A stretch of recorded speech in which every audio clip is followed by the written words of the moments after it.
que diz pra onde vai minha inspiração, Thomas Edison dizia.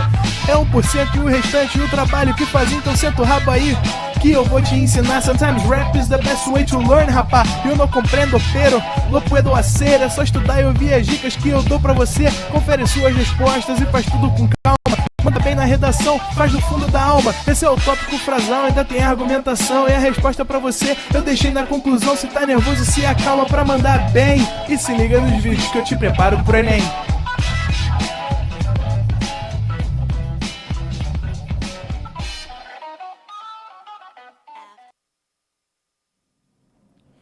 Fala galera, fala indivíduos, fala alunos do ProEnem, sempre um prazer inenarrável estar com vocês mais uma vez, mais uma noite, para a gente poder continuar o nosso cronograma aí, continuar o nosso planejamento e poder falar um pouquinho sobre Aristóteles, né? A gente, quando pensa em filosofia, quando a gente pensa nessa disciplina, que é uma disciplina tão falada, apesar de tão pouco estudada, a gente acaba pensando em alguns autores, que são aqueles autores que fizeram a filosofia se tornar essa disciplina tão conhecida que a gente tem até hoje. Alguns autores acabam carregando um pouco o nome da filosofia nas costas ao longo do tempo. E aí você vai ter alguns autores como Sócrates, que na verdade nem é um autor, porque o Sócrates nunca escreveu um livro, mas a figura do Sócrates. Você vai ter Platão. Você vai ter autores, por exemplo, como Nietzsche, como Kant. Agora, Aristóteles é chamado por muitos estudiosos de o filósofo. Por que o filósofo? Porque Aristóteles ele é um cara fundamental para a filosofia que nós conhecemos até os dias de hoje. Ele foi muito mais do que simplesmente um filósofo. O Aristóteles foi, de fato, um pensador, foi, de fato, um cientista, foi de fato alguém que levou a filosofia para um novo patamar, para um novo tipo de arcabouço, para um novo tipo de momento histórico.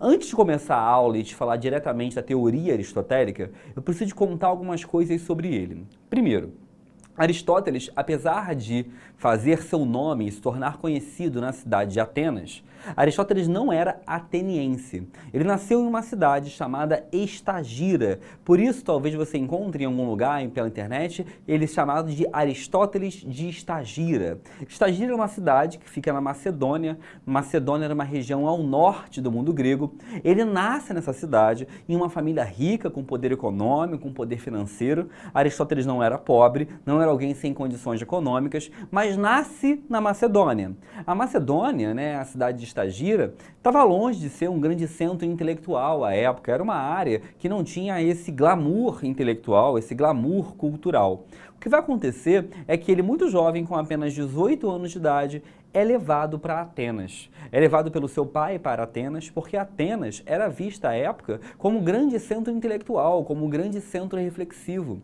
É como se ele tivesse nascido em uma região mais interiorana e fosse enviado, ainda muito jovem, para estudar em um grande centro, provavelmente o maior centro intelectual que existia no mundo naquele momento. Ele vai para Atenas, muito jovem, já que era o grande centro intelectual.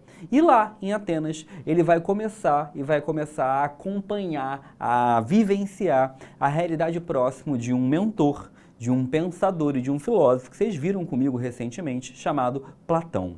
Então Aristóteles é aluno de Platão, é discípulo de Platão, é mentorado de Platão.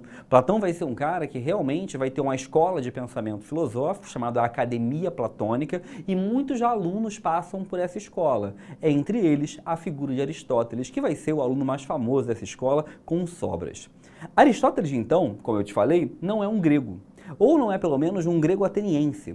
Consequentemente, ele é chamado na cidade de Atenas de um meteco. O que é um meteco? Meteco era aquele que nascia em outra região e vinha para Atenas. Era um estrangeiro. Ele é livre, ninguém de alguma maneira é dono dele, ele não é um escravo, ele não é um servo. Ele é uma pessoa que tem liberdade e autonomia, mas ele não tem direitos políticos. Sabe por que ele não tinha direitos políticos? Porque na cidade de Atenas só tinha direitos políticos, ou seja, só tinha direito ao voto, à participação da democracia, quem era nascido e filho de pais atenienses. Ou seja, Aristóteles não tinha esse direito. Por isso que ele era um meteco. Meteco era esse nome dado para os estrangeiros que eram livres na cidade de Atenas. Ele é um meteco, ele vai vivenciar a cidade de Atenas durante muito tempo. Apesar de ser alguém que não tinha direitos políticos, ele é alguém que vai falar muito sobre política. Ele é alguém que vai falar bastante sobre a teoria política, sobre debates políticos e por aí vai. Vai acompanhar Platão até a sua morte. Até a morte de Platão, Aristóteles foi o mentorado, foi o aluno dele. Quando Platão vem a falecer, Aristóteles vai seguir seu próprio caminho e vai fundar posteriormente a sua própria escola filosófica. E a escola filosófica criada por Aristóteles é o chamado Liceu Aristotélico, né? O Liceu era a escola de pensamento já do Aristóteles. Então ele estudou ao longo da vida na academia platônica, mas ele vai criar a própria escola dele, que é o Liceu Aristotélico, tá? Uma coisa importante e interessante aqui é a gente perceber o seguinte: Aristóteles vai ficar muito famoso na história também, porque ele vai ser, depois, né, de ser mentor, tutorado pelo Platão, etc., ele também vai ser professor particular, né, vai ser também mentor de um personagem muito importante na história, chamado Alexandre Magno. Se você não reconheceu esse nome, Alexandre Magno, eu vou te dizer, é o Alexandre o Grande, né, o grande imperador da Macedônia. Aristóteles também vai ser professor, né, do Alexandre Magno ao longo de sua adolescência. Uma última coisa a te falar sobre a história de vida dele, para a gente poder entrar de fato na teoria dele. Os alunos do Aristóteles, os alunos dele, os alunos do Liceu, recebem um nome, e o nome é peripatéticos. Peripatéticos, tá? Por que peripatéticos? Peripatético é um nome dado em grego para caminhantes. Peripatéticos são aqueles que caminham. Consequentemente, os alunos do Aristóteles eram chamados de caminhantes. Por quê? Porque Aristóteles tinha um costume, um hábito de dar aulas pelo Liceu, caminhando pelo Liceu. Então ele ia caminhando pelo Liceu, caminhando por toda a escola, enquanto os alunos dele iam seguindo ele. Isso fez dele, né, levar o nome de seus alunos como peripatéticos, aqueles que caminham, aqueles que andam, né, conjuntamente a Aristóteles. Legal, Leandro, entendi um pouco sobre ele, quem ele era. Agora vamos falar da teoria dele. E para falar da teoria dele, eu quero começar por essa imagem, né? E quando eu quero começar por essa imagem, eu quero começar por ela por um motivo. Essa imagem já caiu no Enem algumas vezes, também já caiu em outros vestibulares brasileiros, e ela é uma imagem que é um quadro, já contei para vocês sobre esse quadro, um quadro chamado Escola de Atenas, um quadro pintado, né, por um pintor renascentista chamado Rafael de Sanzio, e esse quadro aqui, ao seu centro, o quadro é muito maior, tá? Esse aqui é só um recorte do quadro, ele ao seu centro tem essas duas figuras, e você olha aqui com essa túnica mais salmão, rosada, alaranjada, sei lá, né? Esse cara aqui, barbudo, né, mais envelhecido, que é o Platão, apontando com a mão para cima, e você olha aqui ao seu lado, né, o Aristóteles apontando com a sua mão espalmada para baixo. Esse quadro, que é um quadro famoso, ele remete a uma parte da teoria aristotélica, que é a parte que Aristóteles fala sobre o conhecimento. Como assim sobre o conhecimento? Vem para o quadro, chega comigo, diretor. Em aulas anteriores, né, em encontros anteriores, quando você ouviu falar sobre Platão, né, eu te falei o seguinte, eu te falei que o Platão iniciou um debate muito importante na filosofia, que era um debate acerca do conhecimento. Platão foi um dos primeiros caras a debater sobre o conhecimento humano, a compreender sobre o processo de desenvolvimento do conhecimento humano. Ou seja, Platão vai ser um cara que vai tentar entender como que o homem adquire conhecimento, como que o homem desenvolve conhecimento. E o Platão, quando fala sobre isso, né, o Platão tinha uma teoria que ele falava, né, que o conhecimento deriva e acontece de uma forma dualista, né? Como assim de uma forma dualista, né? O Platão acreditava que existem dois caminhos para o conhecimento humano. Platão dizia que existe um caminho, né, que é o chamado mundo das ideias, né? Mundo das ideias, que no seu vestibular também pode aparecer com o nome de mundo inteligível, né? O que é esse mundo das ideias? Era o conhecimento derivado da minha razão, do meu pensamento racional, da minha composição reflexiva. Platão dizia que a razão era uma fonte de conhecimento, que as minhas ideias, as ideias que estão comigo, que se desenvolvem em minha mente, são uma percepção acerca da realidade. Agora, o Platão também dizia pra gente que existe um conhecimento, né, que ele chamava de mundo das sombras, que também pode aparecer na sua prova do vestibular, com o nome de mundo sensível.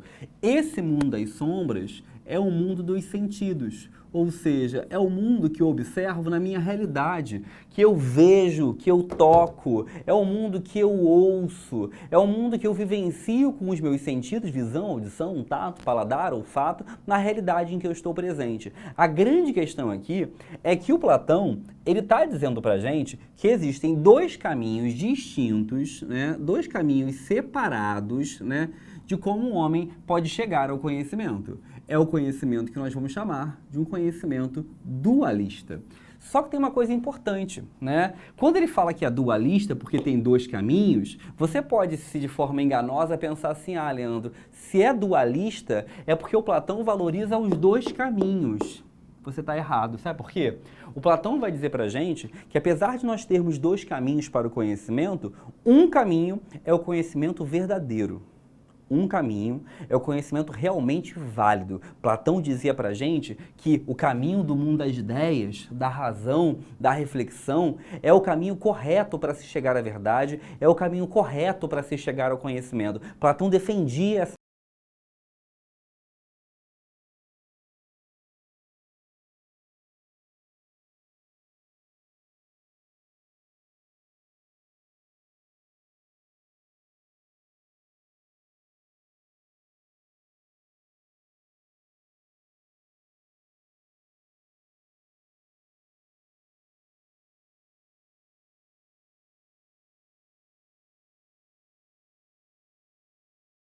diferente, né? O Aristóteles, ele é um cara que vai dizer pra gente o seguinte, segundo ele, não existem dois caminhos para o conhecimento. Aristóteles defende que existe um caminho único para o conhecimento. E esse caminho único para o conhecimento, Aristóteles vai chamar para nós de mundo material, beleza? Mundo material. O que é esse mundo material que ele está dizendo para a gente que é o caminho para o conhecimento? O mundo material é uma junção entre o chamado mundo das ideias com um mundo chamado e colocado por nós como o mundo das sombras. O fundamento básico aqui, essencial, é que na visão platônica, né, você tem dois caminhos para o conhecimento, onde um caminho te leva realmente à verdade, que é a razão, o outro te leva ao engano, que são os sentidos. Aristóteles está falando que não é assim. Para Aristóteles, só existe um caminho, um único caminho. Então ele não defende algo que são dois. Ele é um autor que a gente chama com conhecimento monista. Tá? Monista porque ele só vê um caminho para o conhecimento. Agora, uma coisa importante é que nesse caminho do Aristóteles, né, nesse caminho aristotélico, você tem razão e sentidos juntos. A razão e os sentidos não se separam. Aristóteles, pelo contrário. Aristóteles é um autor que vai valorizar os sentidos. Aristóteles é um autor que vai dizer para nós que os sentidos são fontes de verdade, que os sentidos são a melhor maneira para se iniciar a chegada ao conhecimento. Então, guarda a seguinte informação, aluno, indivíduo, acorda, olha para mim, olha para cá. Platão, valorização da razão, desvalorização dos sentidos. Aristóteles nem separa a razão e sentidos, entende que ambos são importantes, mas vai dizer que os sentidos são fundamentais porque os sentidos iniciam o processo de chegada, o processo de evolução do nosso conhecimento. Para quem se perdeu, para quem está meio perdido, olha para cá. Platão, dois caminhos para o conhecimento, mundo das ideias, mundo das sombras. Esses dois caminhos fazem que se tenha um conhecimento dualista. São dois.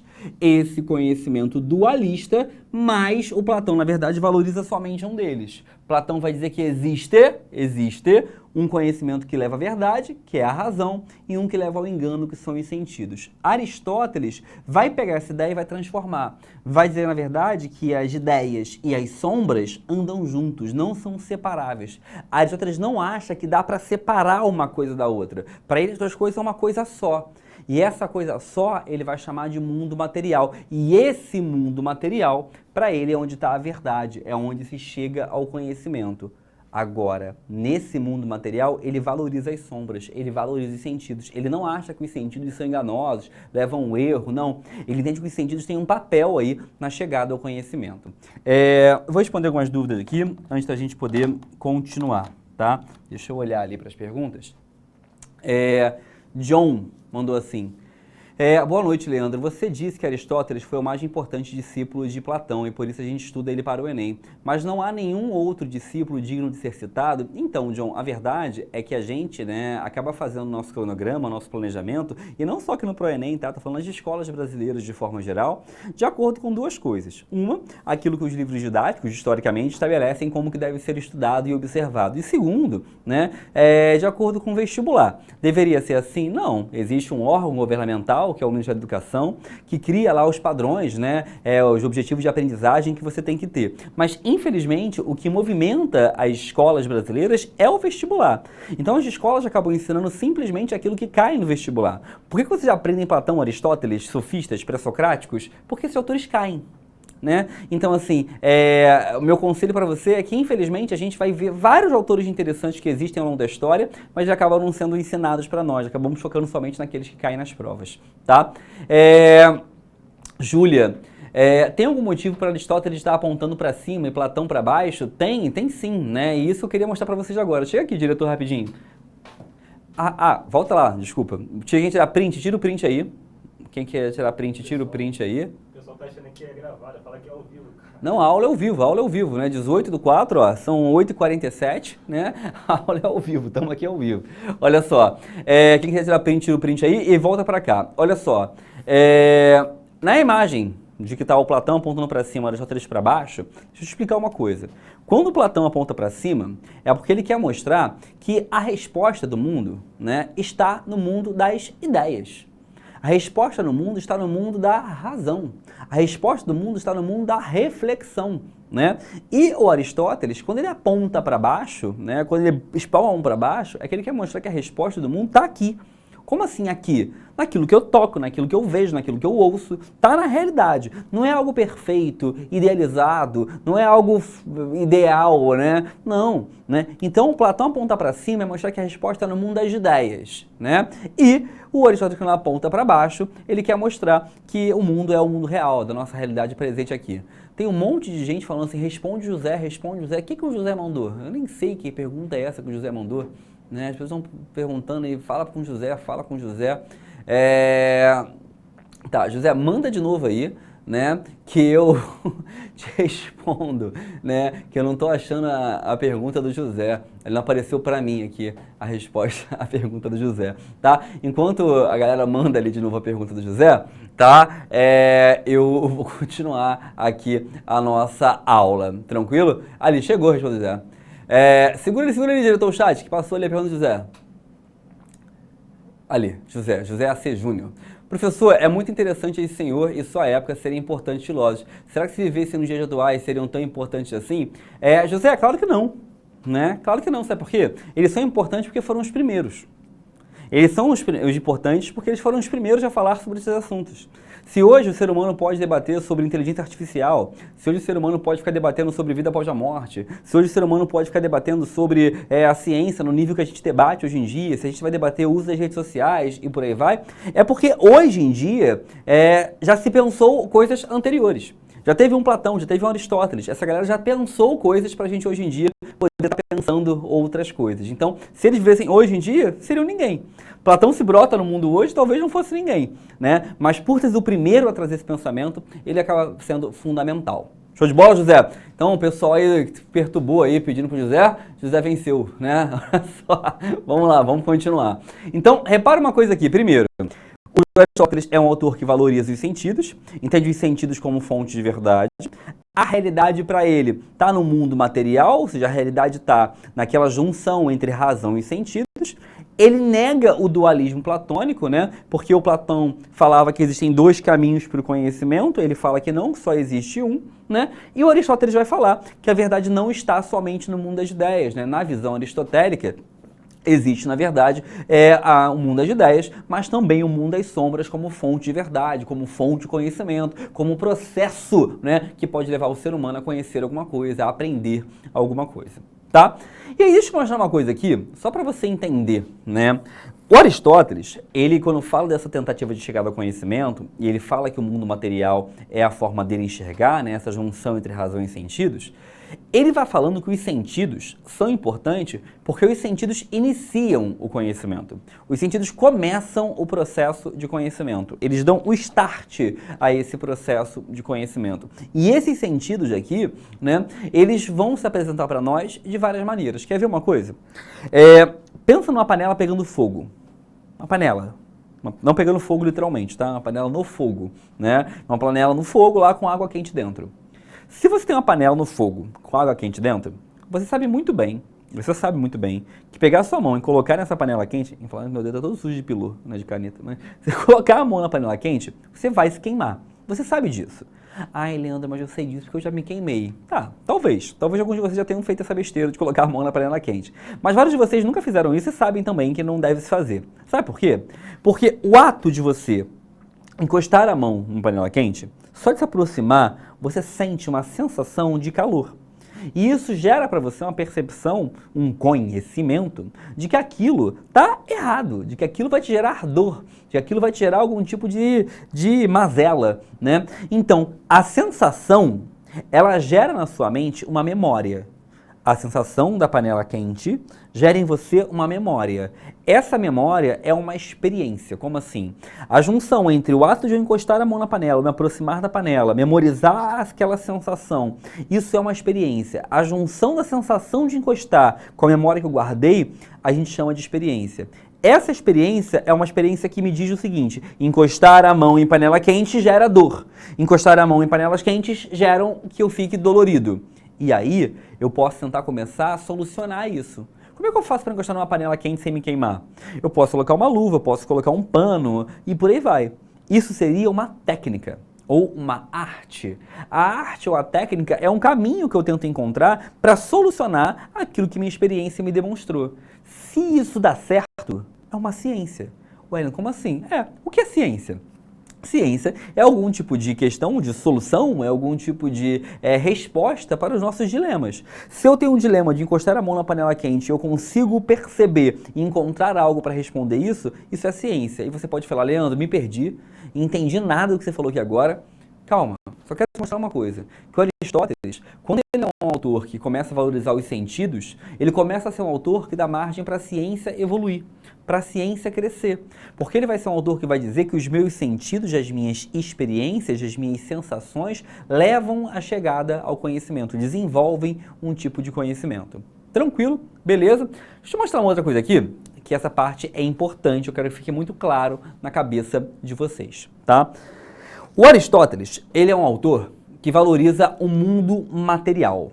O que quer dizer valorizar o mundo material? Valoriza o mundo dos sentidos. E aí, se ele valoriza o mundo dos sentidos, ele vai criar uma teoria chamada teoria das 4 causas. Essa teoria das 4 causas é uma teoria que ele vai dizer para nós 4 formas de explicar a nossa realidade, 4 maneiras de explicar o mundo ao nosso redor. Vou te dar um exemplo. Deixa eu pegar aqui uma coisa, uma garrafa que tem aqui. Peguei uma garrafa, tá? Uma garrafa aqui, eu só vou tampar aqui a marca para não fazer propaganda gratuita, né? Uma garrafa, tá? Essa aqui é uma garrafa de água que foi aqui para a gente poder beber nos intervalos das aulas e por aí vai. Essa garrafa de água, ela tem uma causa material. Tô falando da garrafa, tá? Não do líquido. Essa garrafa tem uma causa material. A causa material da garrafa é do que ela é feita. Ou seja, a causa material da garrafa é o que constitui essa garrafa. Essa garrafa ela é feita de quê? Feita de plástico.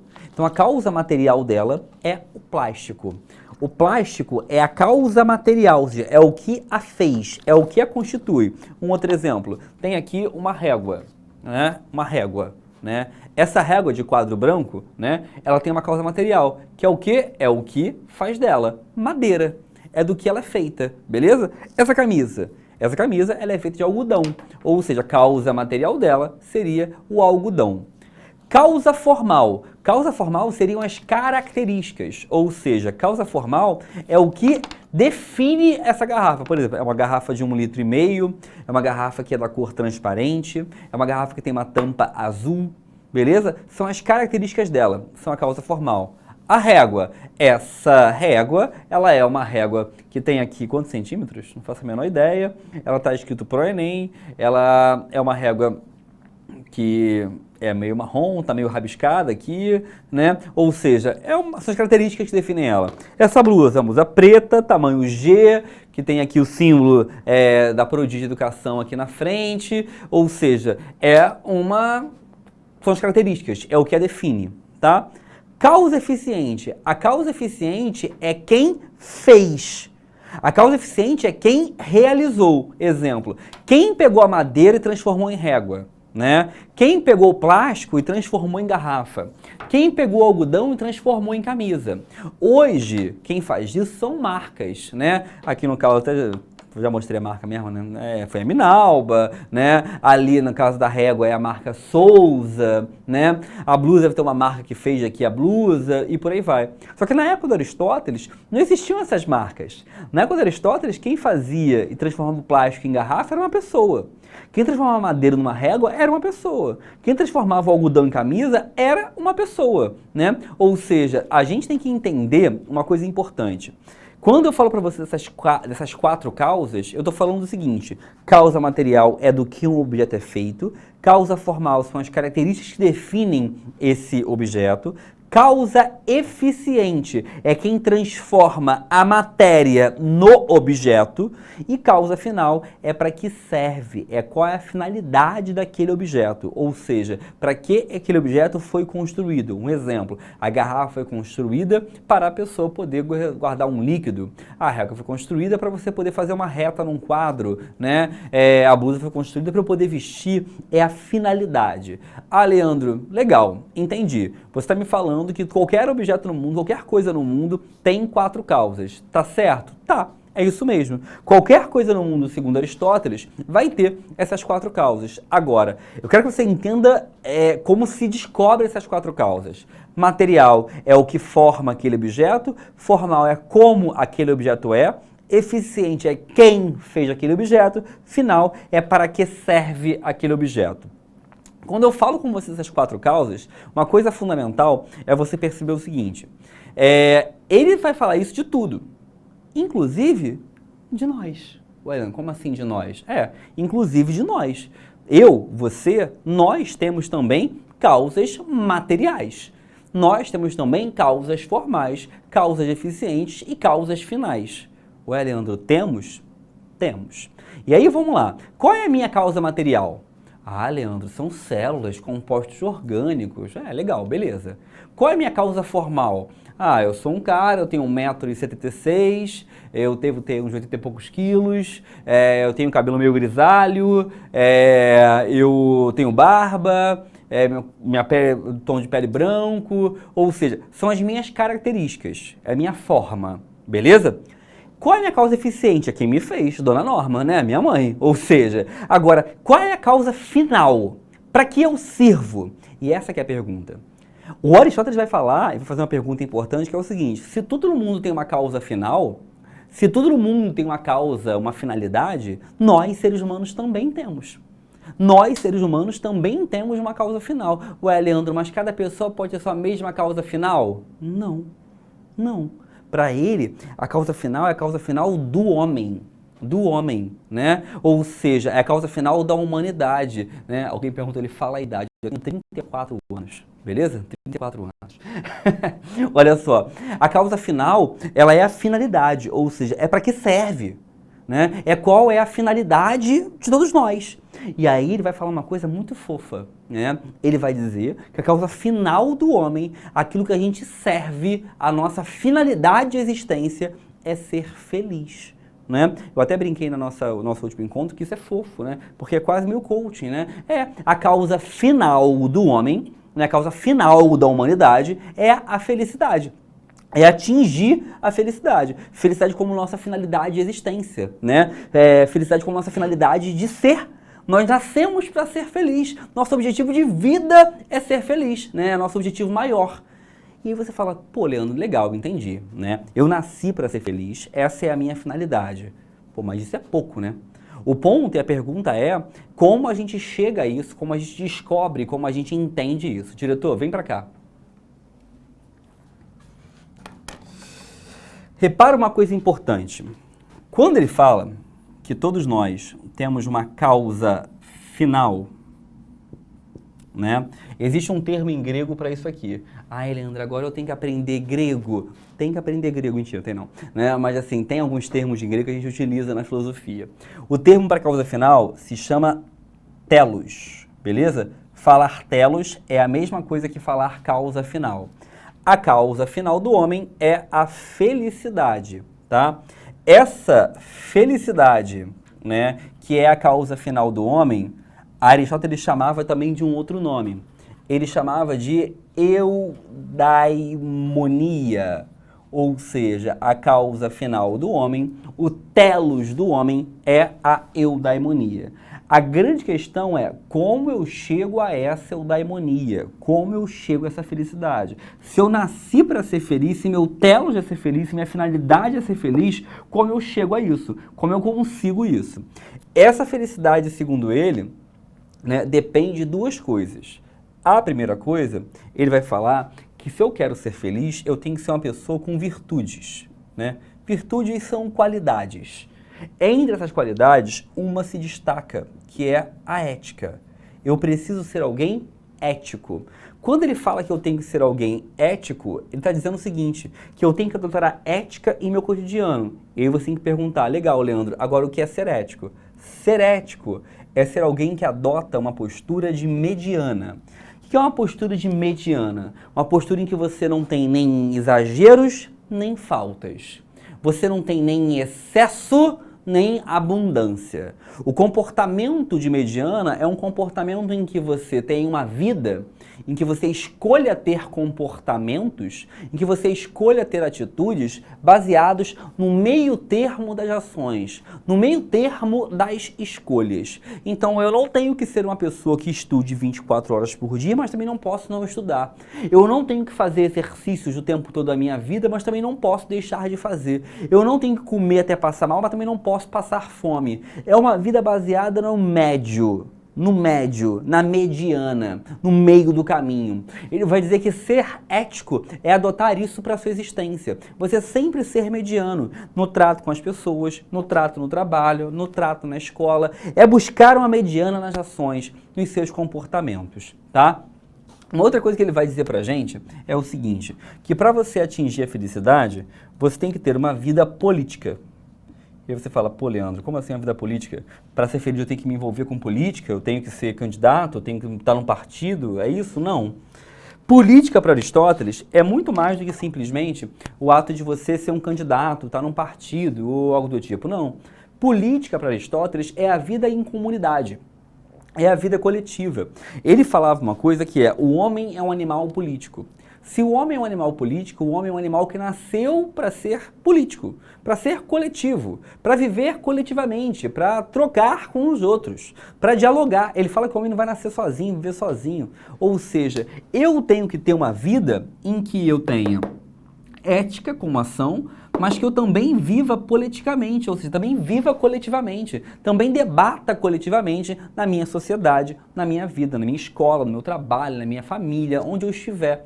É um ser não sozinho, não isolado, um ser coletivo, tá? Quando ele fala de política, é natural que você pense, fica aqui, diretor, é natural que você pense em política do ponto de vista do governo, né?